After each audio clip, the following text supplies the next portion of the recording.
Doodles! Hi, Kathleen Happigal Driscoll here, and I am talking today about doodles, doodling with alcohol inks. I'm going to show you my process for going about making patterns on alcohol inks with doodles. Doodling is fun, it's meditative, everybody can do it, doesn't need a lot of skill to do it, but I'm going to take you through my process, show you how I do my doodles. They make really interesting patterns, but the secret really is to vary the line, vary the doodle, and sometimes that's where we get stuck, right? We kind of end up doing the same kind of doodle over and over again. So I'm going to show you in the link below how to get a PDF of some of the doodles that I have made for you. So if you run out of an idea, just grab one of these papers, print it out, and use one of these doodles in your artwork. There'll be a link below. And hey, by the way, please like and subscribe. Really appreciate the thumbs up. And let's get going. Okay, and welcome.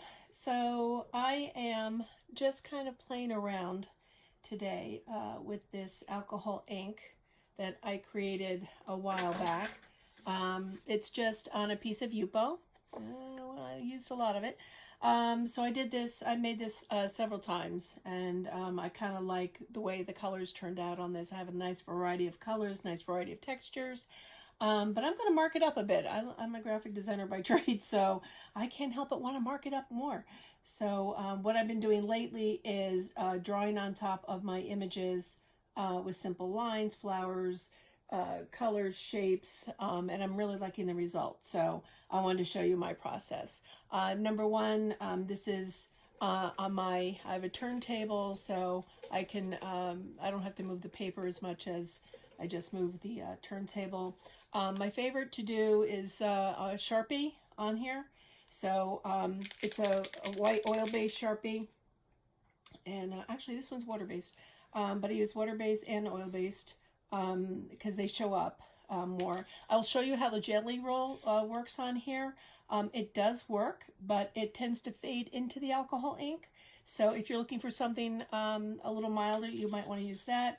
Of course, I have my two standard fine point Sharpie, my regular medium point Sharpie. I have a real tiny Prismacolor pen, black ink. This is 0.8, real fine line. And I also have a felt tip. I'm not really sure if I'm going to use the felt tip at all here. So anyway, that's my to-do. And so I'm just going to take off. The first thing I do once I do my alcohol ink is decide which way is up. So I've looked at this a couple different times, and I like all the shapes and colors. So, but to me, this looks like sort of a garden. So I am going to put the greener part down at the bottom, work my way up. The reason I have a piece of paper here is because sometimes the felt tip parts get a little gunked up, and I just wipe them off on here to clean them off. So that's the only reason why the white paper is there.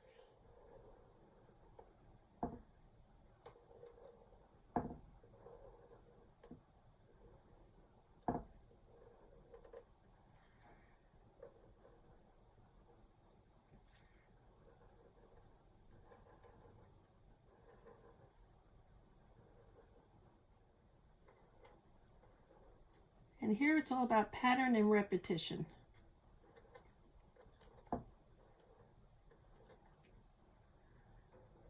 Follow the lines.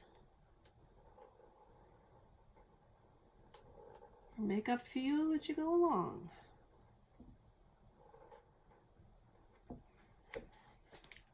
And so these are the leaves down here. So then the next thing I do is I just pick a portion of the design, and see, to my eye, this looks like some kind of like a rose here from the side. So I'm going to bring down a stem,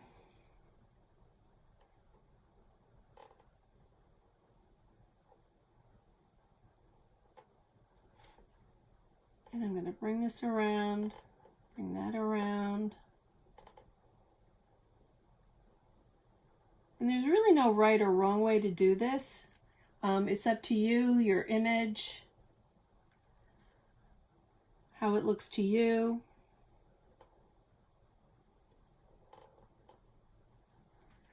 and it's all about variation. So I'm going to want that dark part to stay there, so I may just leave those open and then just redo the white. And then how do I feel about folds of a rose? So I'm going to just give this a little waver. Now it doesn't have to look exactly like a rose, it just has to represent a rose, which is one of the things I love about abstract work. Very happy with that. It looks like we have another rose over here somewhere. I'm going to bring down the stem along this line. And even another one up here. See, it's all in how you see the image and the colors. Generally, we lump colors together in our minds. I actually do a leaf here. Do a leaf here. And eventually what I just do is I end up filling in this space.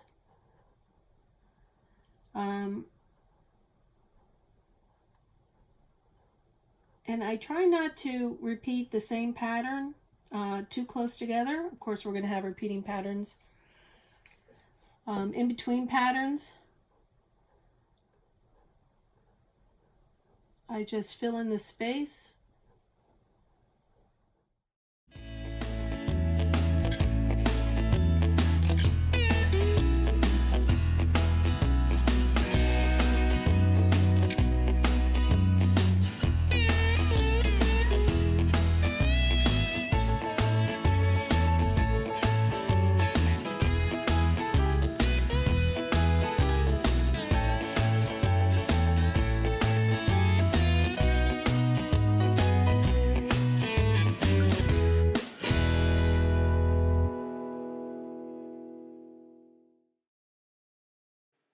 Yay, we have filled in the entire page. Yes, I am done with my doodles.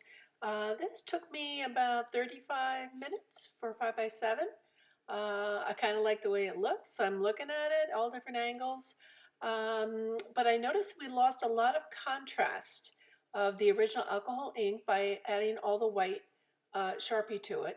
So now what I like to do is I like to create more contrast, and I do that by taking my black Sharpie. This is the fine liner that I'm using right now. And then I go in and I trace around and near the white marks. So here I am for another 40 minutes or so. I'm going to be drawing in the outlines again. All right, see you in a little bit.